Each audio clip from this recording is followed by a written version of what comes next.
Luister mooi na die woorde en kyk of jy die nuwe woord kan bou. Ons het die woord son op. Ek vat die woord op weg en ek sit skerm daar. Watter nuwe woord het ons gebou? Sonskerm. Ek het die woord huisdeur. Ek vat die woord deur weg en sit dak in sy plek. Watter woord het ons nou gebou? Huisdak. Ek het die woord speelpark. Ek vat die woord park weg en ek sit die woord goed daar. Nou het ons 'n nuwe woord. Speelgoed.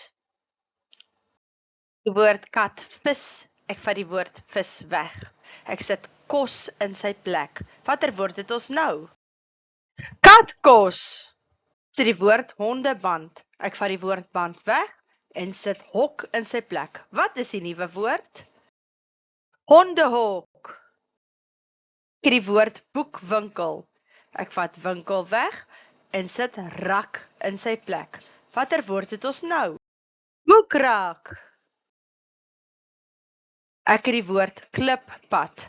Ek vat die woord pad weg en ek sit muur in sy plek. Watter woord het ons nou?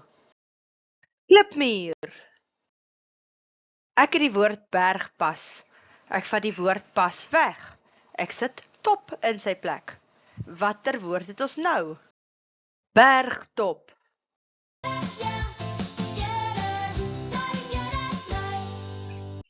Goeie werk!